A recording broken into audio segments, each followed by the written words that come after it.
You're standing in the grand hall of a medieval castle, watching what appears to be a lavish wedding feast. Golden goblets gleam in the torchlight, elaborate tapestries hang from stone walls, and the air fills with the sound of lutes and laughter. But something feels wrong. The bride sits motionless at the high table, her wedding gown hanging loose on her gaunt frame. Her eyes are sunken, her cheekbones sharp as knife blades. When servants place food before her, she doesn't eat. She can't eat. Because this isn't a celebration of love, it's the culmination of the most twisted marriage test in history. For months, this young woman has been systematically starved, her body pushed to the very edge of death, all to prove her worthiness to become queen. The king who orchestrated this horror sits beside her, smiling with satisfaction as his bride struggles to remain conscious. What you're witnessing isn't medieval romance. It's one of the most calculated acts of cruelty ever inflicted in the name of royal matrimony. Before diving into this forgotten story of survival and suffering, if you enjoy learning about the hidden truths of history, consider hitting that like button and subscribing for more content like this.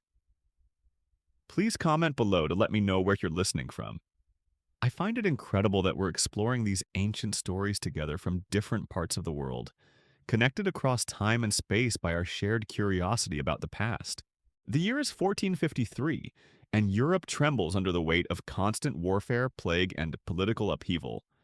Constantinople has fallen to the Ottomans, ending 1,000 years of Byzantine rule. The printing press has just been invented, spreading ideas faster than ever before.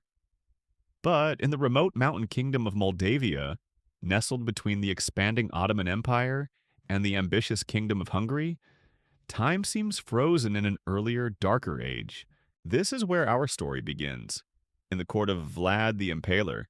Yes, that Vlad, the inspiration for Dracula.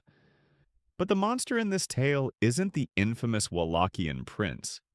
It's his lesser-known cousin, Stefan the Mad, who ruled the neighboring principality with a cruelty that made even Vlad seem reasonable by comparison. Stefan had earned his epithet not through battlefield prowess or political cunning, but through a series of increasingly bizarre and brutal experiments in human suffering that he called tests of worthiness. Stefan's obsession with testing people's limits began in childhood. Palace records describe a boy who tortured small animals not out of simple cruelty, but with a scientist's methodical precision. He would deprive mice of food for specific periods, documenting how long they survived, how their behavior changed when they turned on each other. His tutors, terrified of the prince's father, pretended these experiments showed intellectual curiosity rather than recognizing them as early signs of a profoundly disturbed mind. As Stefan grew into adolescence, his experiments expanded to include the castle's servants. He would test their loyalty by withholding wages, their courage by forcing them into dangerous situations, their endurance by making them work without rest for days at a time. Those who failed his tests simply disappeared, their families told they had been reassigned to distant posts. Those who passed found themselves elevated to positions of trust, creating a court culture where survival depended entirely on the prince's whims. When Stefan inherited the throne in 1448 at the age of 22, his subjects hoped that the responsibilities of rule would moderate his excesses. Instead, they provided him with an entire kingdom to use as his laboratory. His first royal decree established what he called the Trials of Truth, elaborate tests designed to reveal the character of his nobles, merchants, and clergy. These weren't simply cruel punishments for wrongdoing. They were systematic experiments in human degradation disguised as moral examinations. A merchant accused of cheating customers might be forced to survive on the exact amount of food he had allegedly stolen from others. A noble suspected of cowardice would be locked in a tower with a pack of hungry wolves, armed only with a dull knife. A priest who preached about the virtue of poverty would have all his possessions confiscated and be forced to beg for survival while Stefan watched from his palace windows. But Stefan's most elaborate and horrifying test was reserved for the women who sought to become his queen. The king had remained unmarried well into his 20s, not from lack of opportunity, but because he claimed no woman had yet proven herself worthy of sharing his throne. What he really meant was that no woman had yet satisfied his twisted need to see human beings pushed beyond all reasonable limits of endurance. Stefan's requirements for a bride were unlike anything in European royal tradition.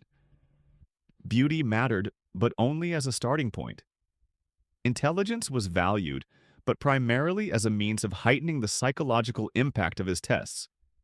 What Stefan truly sought was a woman who could endure unimaginable suffering while maintaining perfect composure. A living doll who could smile serenely while dying inside.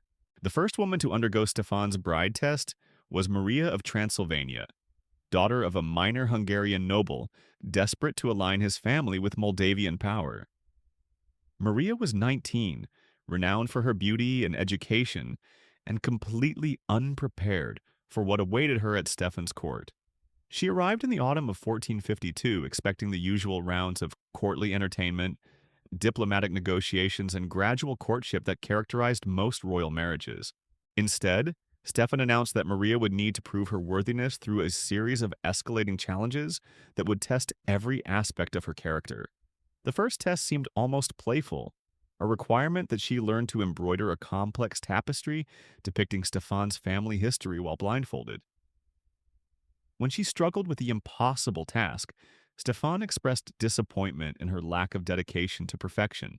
The second test required Maria to memorize and recite hundreds of lines of Latin poetry while standing motionless for hours at a time. Any mistake, any movement, any sign of fatigue would require her to start over from the beginning.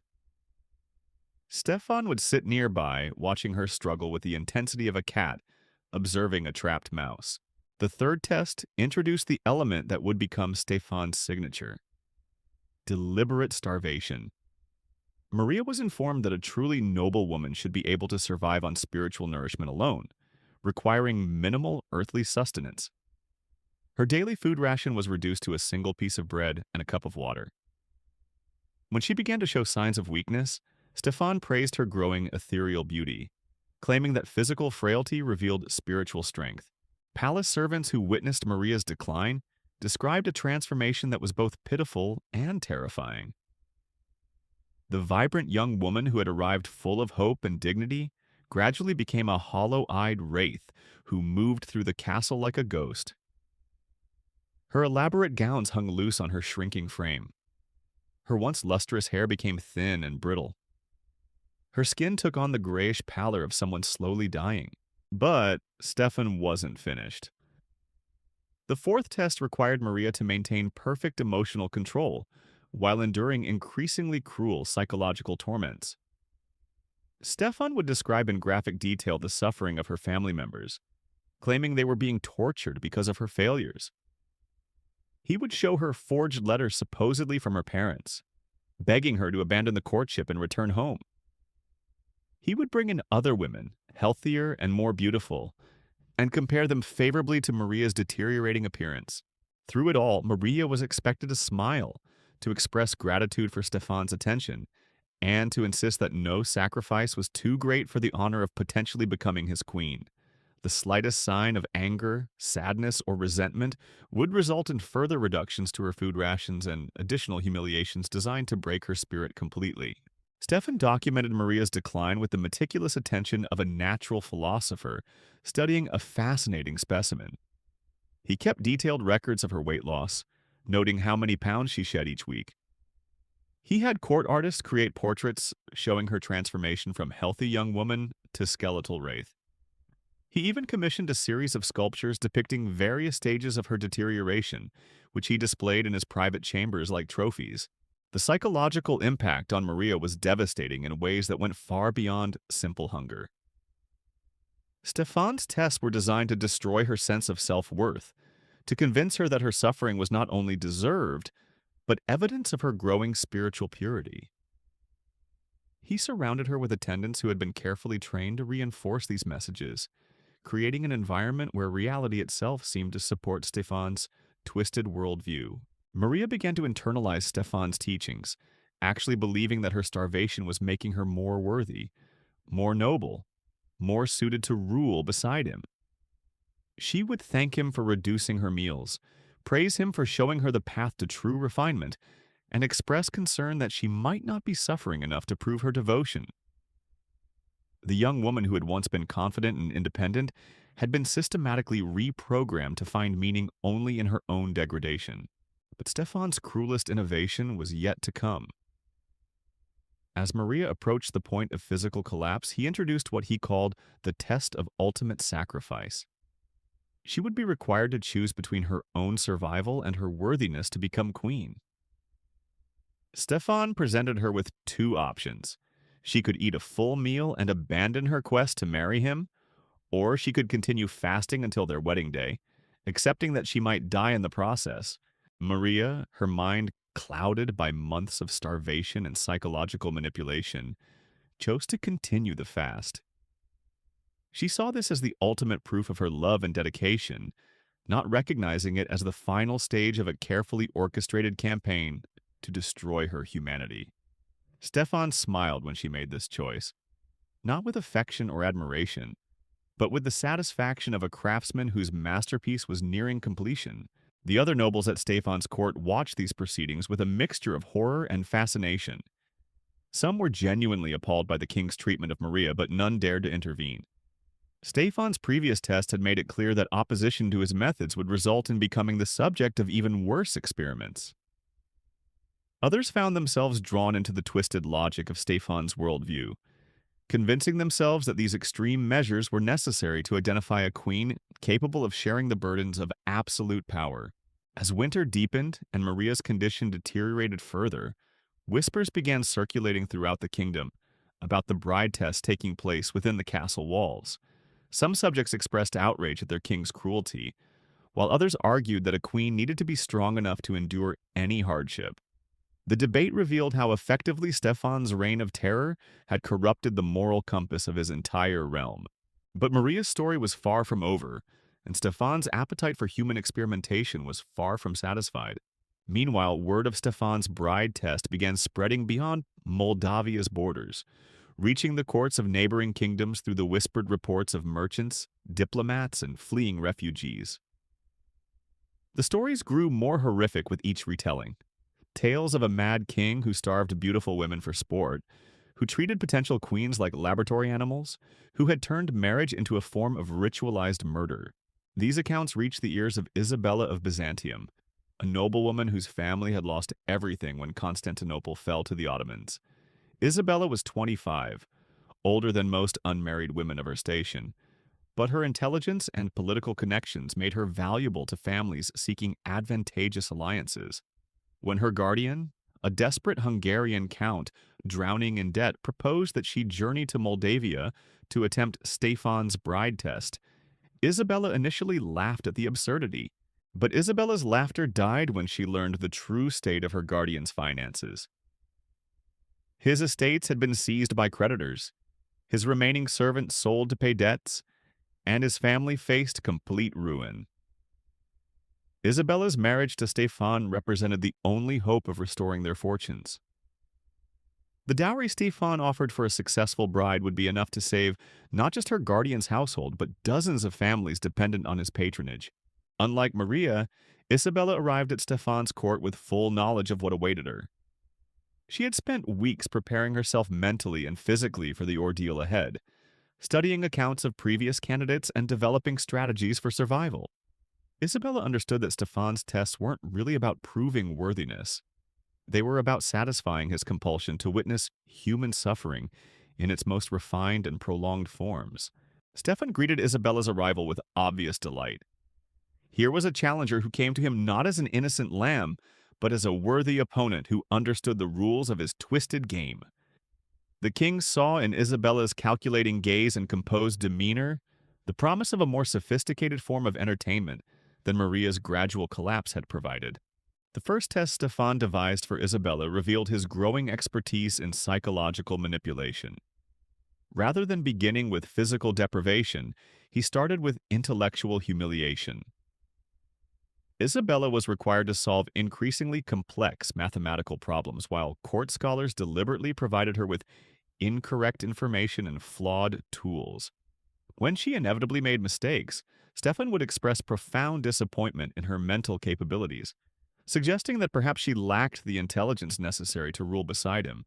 Isabella recognized this strategy immediately.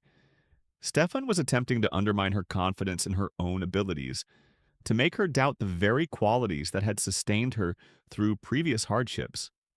Instead of becoming defensive or apologetic, Isabella adopted a different approach. She began praising Stefan's wisdom in designing such challenging tests, expressing gratitude for the opportunity to demonstrate her dedication to self-improvement. This response clearly frustrated Stefan, who had expected Isabella to show signs of stress and self-doubt by this point in the process. Her apparent serenity and continued confidence suggested either remarkable inner strength or dangerous cunning. Either possibility intrigued him enough to escalate the testing process more rapidly than he had with previous candidates. The second test introduced physical discomfort designed to break down Isabella's composure over time. She was required to stand motionless in the castle's courtyard for hours each day, regardless of weather conditions, while reciting prayers in languages she was still learning. The slightest movement, the smallest mispronunciation, would reset the clock on her required standing time. Isabella endured freezing rain, scorching sun, and howling winds while maintaining perfect posture and clear pronunciation. But Stefan noticed something that disturbed him. Isabella seemed to enter a meditative state during these ordeals, almost as if she was drawing strength from the suffering rather than being weakened by it. Her ability to transcend physical discomfort through the mental discipline represented a form of resistance he hadn't encountered before. Determined to crack Isabella's apparent invulnerability, Stefan moved quickly to the third test: controlled starvation combined with psychological warfare. Isabella's daily food ration was reduced to the same meager portions that had slowly killed Maria, but Stefan added a new element of cruelty. Each day he would have elaborate feasts prepared and displayed before Isabella, describing in loving detail the taste and texture of foods she was forbidden to eat. The smell of roasted meats, fresh bread, and exotic spices would fill Isabella's chambers while she subsisted on stale crusts and murky water. Stefan would invite other courtiers to these mock feasts, encouraging them to comment loudly on the delicious flavors while Isabella sat nearby, her stomach cramping with hunger but her expression remaining serene. But Isabella had prepared for this psychological assault. She had trained herself to view hunger not as weakness, but as a form of spiritual purification practiced by religious mystics throughout history. When Stefan described the forbidden foods, Isabella would respond by discussing the superior nourishment provided by spiritual contemplation. When courtiers mocked her abstinence, she would thank them for helping her understand the difference between earthly and divine sustenance. Stefan's frustration with Isabella's responses began manifesting in increasingly erratic behavior. He would pace his chambers at night, muttering about ungrateful women who failed to appreciate the honor of his attention. He began consulting with physicians and philosophers, seeking new methods for breaking down human resistance to suffering. Most disturbingly, he started bringing Maria to witness Isabella's tests, using the previous candidate's deteriorated condition as both warning and inspiration. Maria had survived her ordeal barely, but at a cost that was evident to anyone who looked upon her. She moved like an elderly woman despite being only 20, her once beautiful face now bearing the permanent marks of prolonged starvation. Her hair had never fully grown back. Her teeth had become loose and discolored, and her hands shook constantly from nerve damage caused by malnutrition. Yet Stefan paraded Maria before Isabella as an example of successful completion of his bride test. Maria herself, her mind still warped by months of psychological manipulation, would praise Stefan's wisdom and encourage Isabella to embrace the purifying power of suffering. These encounters were perhaps the most psychologically challenging aspect of Isabella's ordeal, forcing her to witness the ultimate consequences of Stefan's testing process while maintaining her own sanity and determination. As Isabella's body began showing the inevitable signs of starvation, the hollow cheeks, the prominent ribs, the dull eyes that marked all of Stefan's test subjects, the king introduced new elements designed to exploit her weakening physical condition. She was required to perform increasingly complex tasks while struggling with the mental fog and physical weakness that accompanied severe malnutrition. Isabella had to copy lengthy documents in perfect handwriting, while her hands trembled from hunger.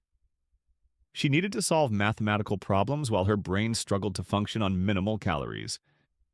She was expected to engage in sophisticated political discussions while fighting to remain conscious during conversations that could determine her fate. Stefan documented every aspect of Isabella's decline with the same obsessive attention he had shown with Maria. But Isabella's case presented unique challenges for his record-keeping. Unlike previous subjects who had shown clear patterns of psychological breakdown, Isabella maintained an almost supernatural level of mental discipline, even as her body wasted away. Court observers began whispering that Isabella might possess supernatural powers or divine protection.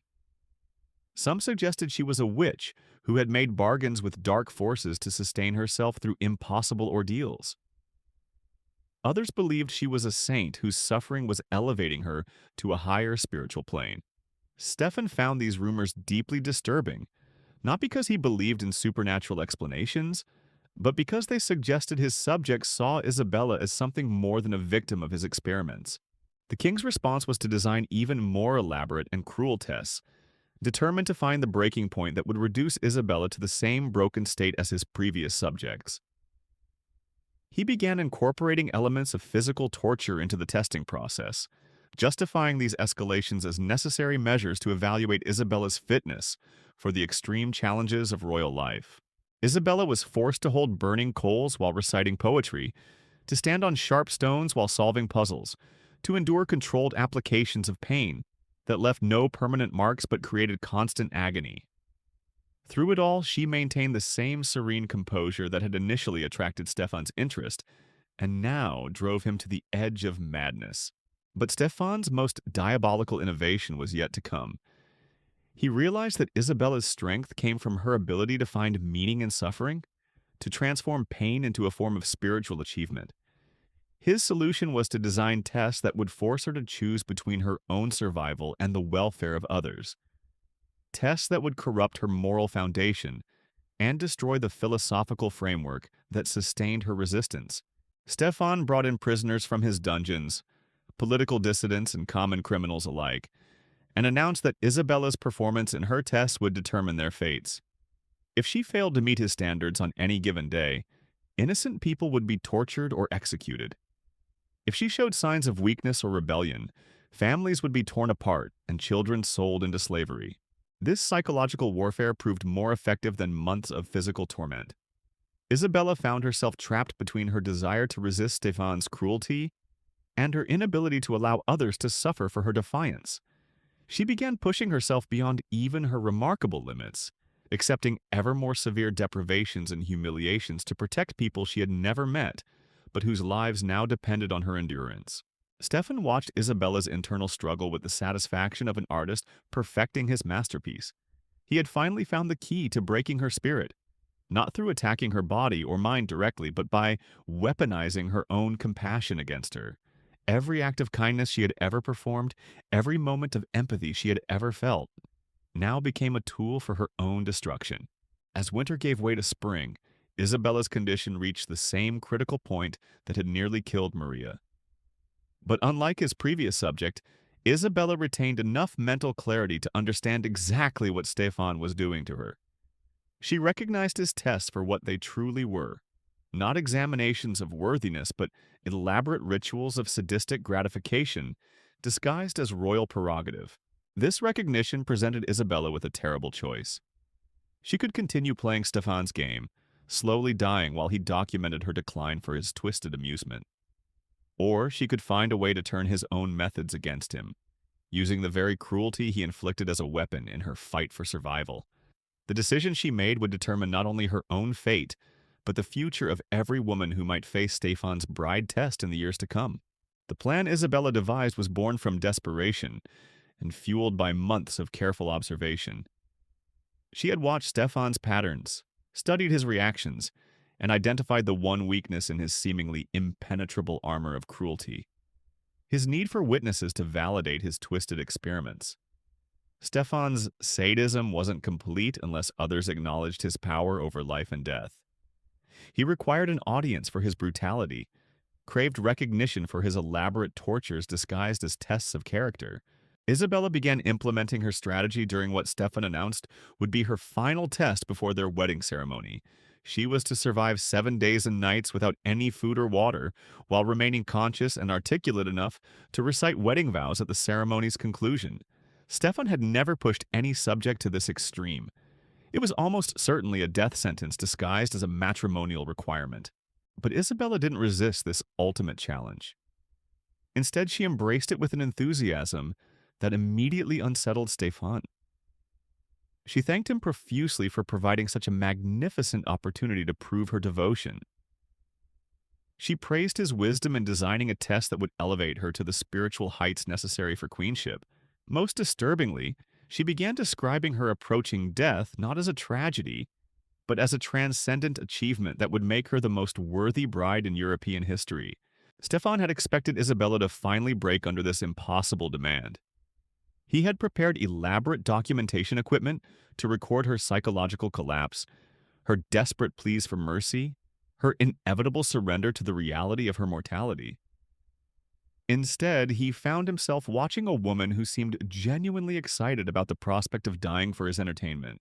Isabella's apparent eagerness to embrace death created an unexpected problem for Stefan.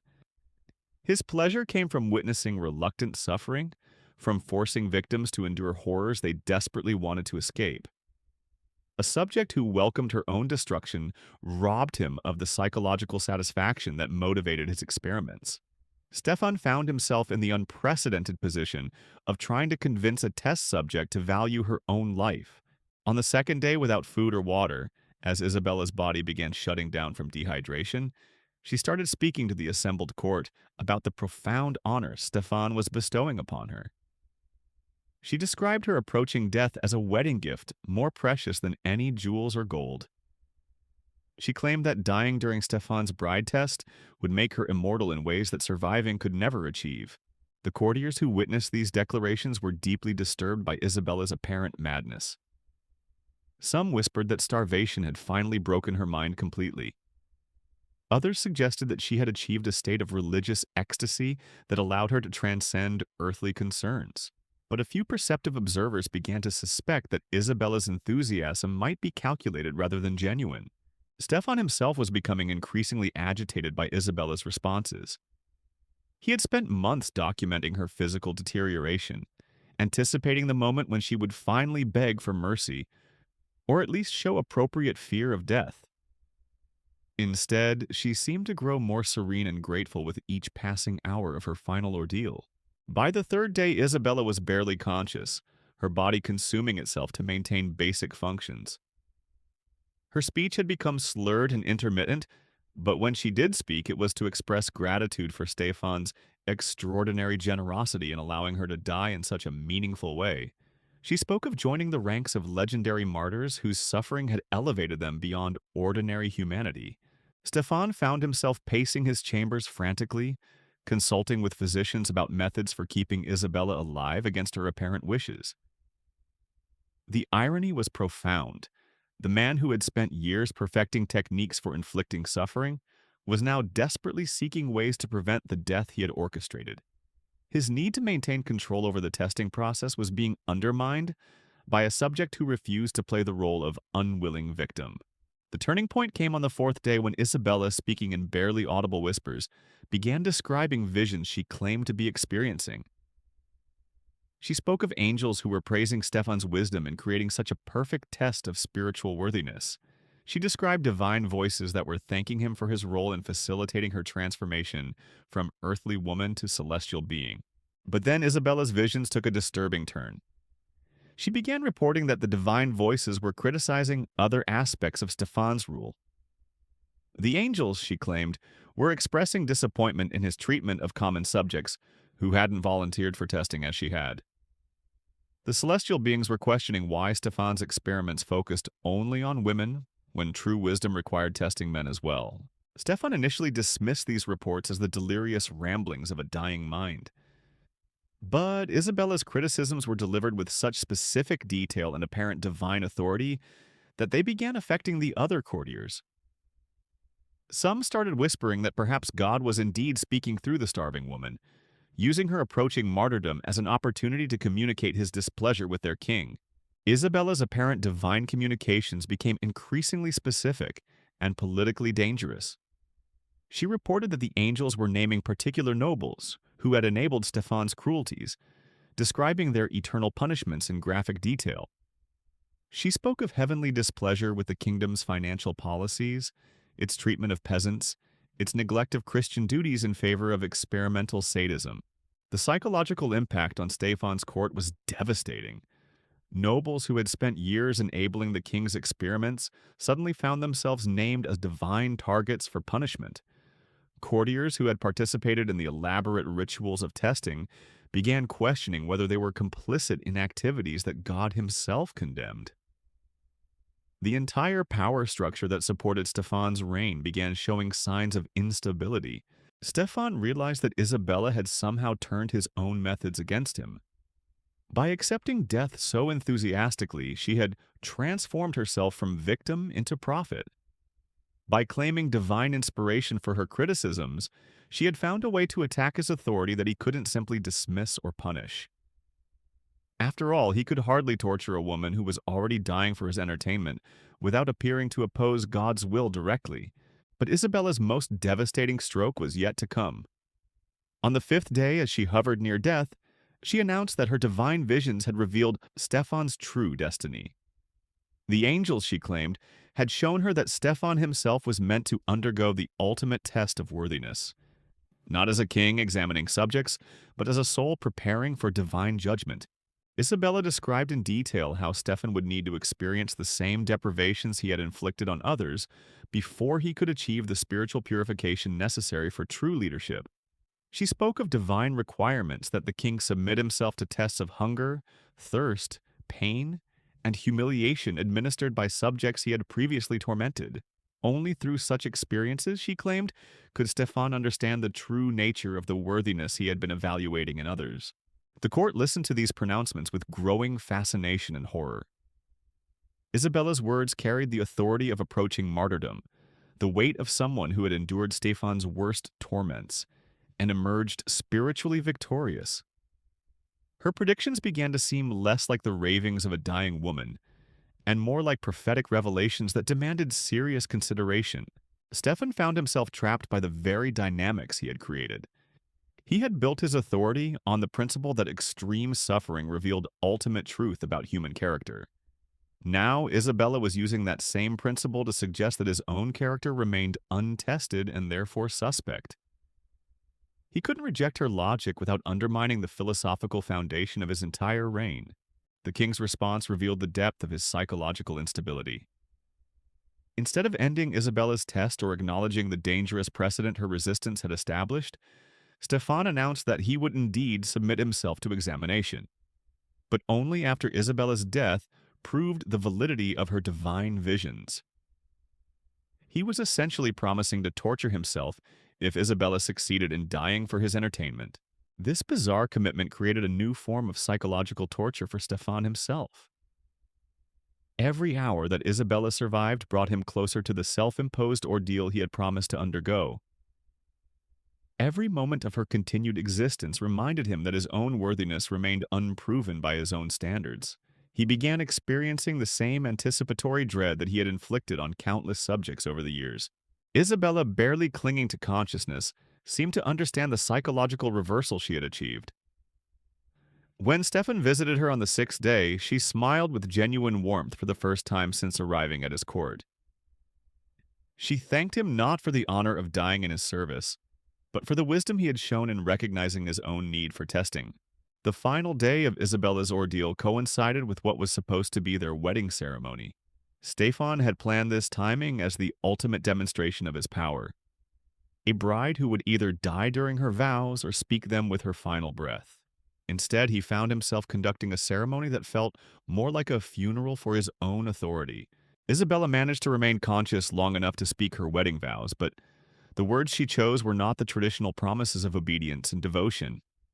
Instead, she spoke of the sacred trust between ruler and subject, the divine responsibility of power, and the eternal consequences of failing to protect those who depended on royal mercy. Her vows sounded less like a bride's promises and more like a dying prophet's final warnings. The assembled court witnessed something unprecedented in Stefan's reign. A test subject who had not only survived his cruelest experiment, but had somehow emerged victorious from it. Isabella's survival, achieved through acceptance rather than resistance, had revealed the fundamental emptiness of Stefan's philosophy. She had proven that his tests measured nothing more than his own capacity for inflicting suffering. But Isabella's triumph came at a cost that would haunt both her and Stefan for whatever time remained to them. She had saved her life by sacrificing her body to the point where normal existence would never again be possible. The woman who had outmaneuvered the cruelest king in Europe was now a living skeleton, whose every breath was a struggle against approaching death. Stefan, meanwhile, faced the psychological consequences of being defeated by his own methods. The subjects who had once feared his tests now whispered about the king, who had been outsmarted by a starving woman. The nobles who had enabled his experiments began questioning whether their loyalty had been misplaced. The entire structure of fear and fascination that had sustained his reign was crumbling under the weight of Isabella's unexpected victory. As the wedding feast began, a grotesque celebration where the bride could consume nothing, and the groom had lost his appetite for cruelty, both Stefan and Isabella understood that they had fundamentally changed each other.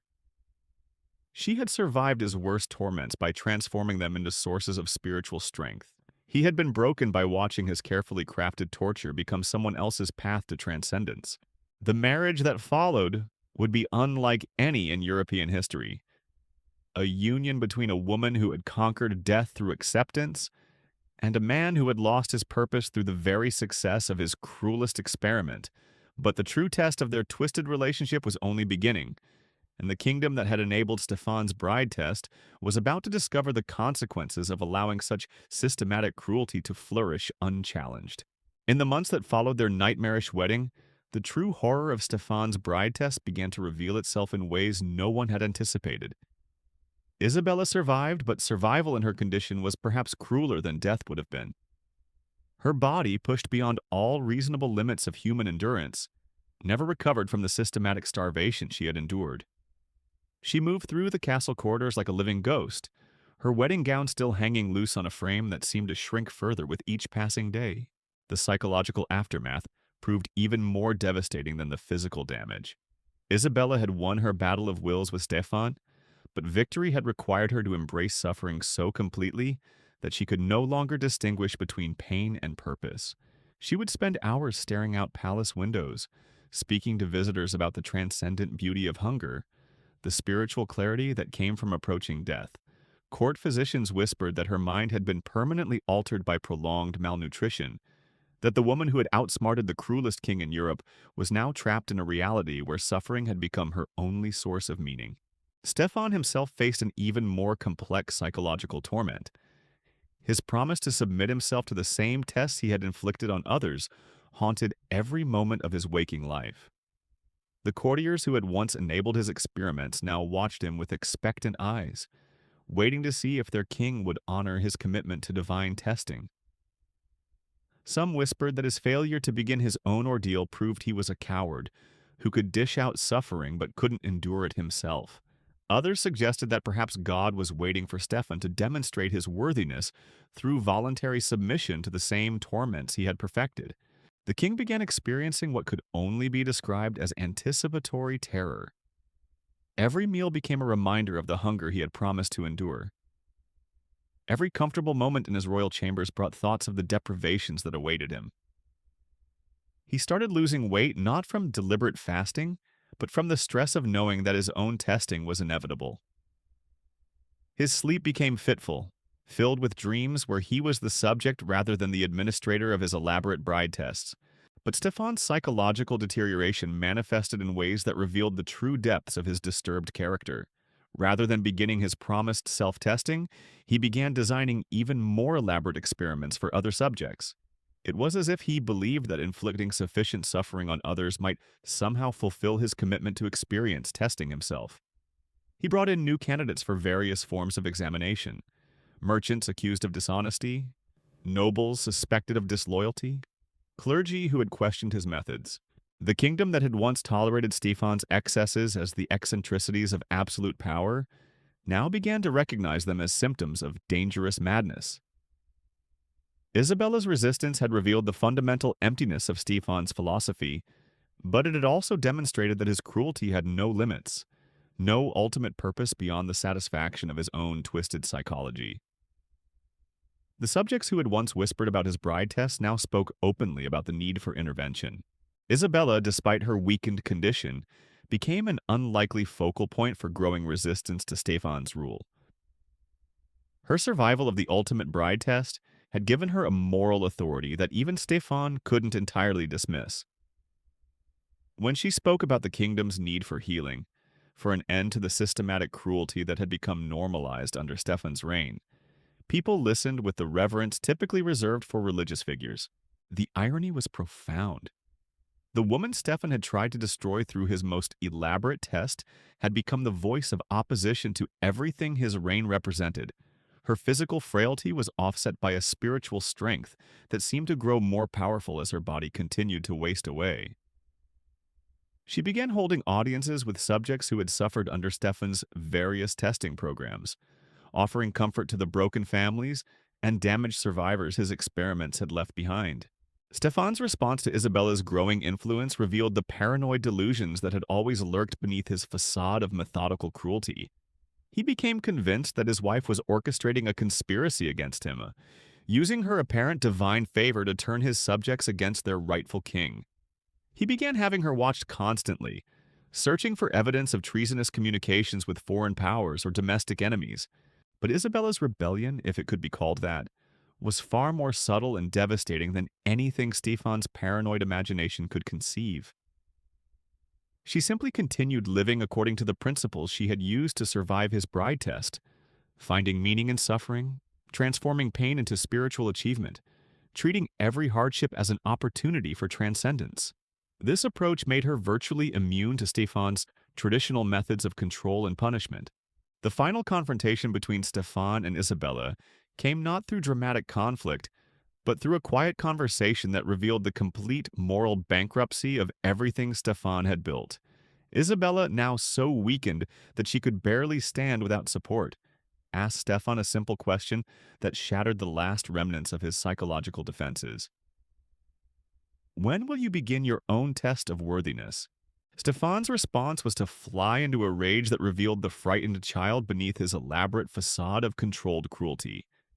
He screamed about ungrateful subjects who failed to appreciate his wisdom, about divine tests that were too complex for simple minds to understand, about the burden of absolute power that required absolute methods.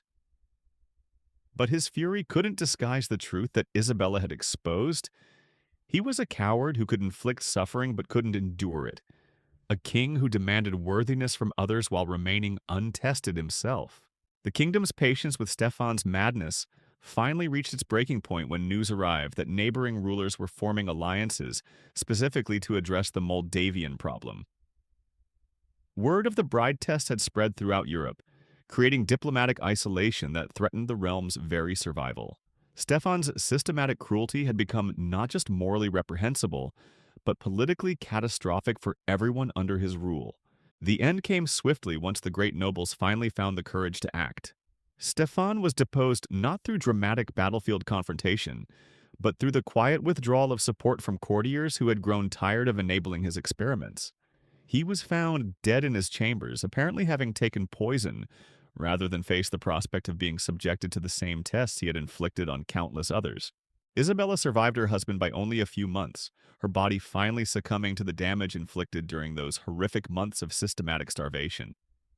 But her death was mourned throughout the kingdom as the passing of a saint who had sacrificed herself to expose and end Stefan's reign of terror.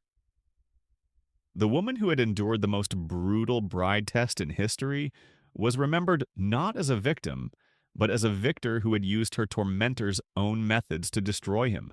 The bride test died with Stefan, but its legacy lingered in the traumatized kingdom he left behind. The survivors of his various experiments struggled to rebuild their lives, their bodies and minds permanently scarred by experiences that had pushed human endurance beyond all reasonable limits. The nobles who had enabled his cruelty faced their own reckonings, forced to confront their complicity in systematic torture disguised as royal prerogative. Perhaps most tragically, the story of Stefan's bride test revealed how easily societies can normalize the most extreme forms of cruelty when they're presented as tests of character or demonstrations of worthiness. The same courtiers who had watched Isabella waste away during her ordeal had convinced themselves they were witnessing spiritual purification rather than methodical torture. The same subjects who had enabled Stefan's experiments had told themselves they were serving a king who demanded the highest standards rather than a madman who enjoyed inflicting suffering. The tale of starved brides and twisted tests serves as a reminder that the most dangerous monsters in history are often those who dress their cruelty in the language of nobility, who transform torture into ritual, who convince others that their victims deserve the suffering inflicted upon them. Stefan's bride test was monstrous not just because of the physical damage it inflicted, but because of how it corrupted everyone who witnessed it, turning observers into enablers and suffering into entertainment. Today, Stefan's castle stands in ruins, his testing chambers long since crumbled into dust. But the questions his reign raised about power, cruelty, and complicity remain as relevant as ever. In our own time, when systematic abuse is often disguised as tradition, when suffering is rationalized as character building, when the vulnerable are sacrificed to prove points about strength and worthiness, the ghost of Stefan's bride test whispers its warning across the centuries. The young women who endured those horrific ordeals, who were starved and broken in the name of royal matrimony, deserve to be remembered not as curiosities from a darker age, but as human beings whose suffering revealed both the depths of human cruelty and the heights of human resilience. Their stories remind us that behind every historical account of systematic abuse lie individual lives destroyed by those who confused power with wisdom, cruelty with strength, and suffering with virtue. In the end, Stefan's bride test failed, not because it was too cruel, but because it revealed the emptiness at the heart of all systematic oppression. Isabella's victory came not from defeating her tormentor through force, but from exposing the fundamental weakness that drove his need to inflict suffering on others.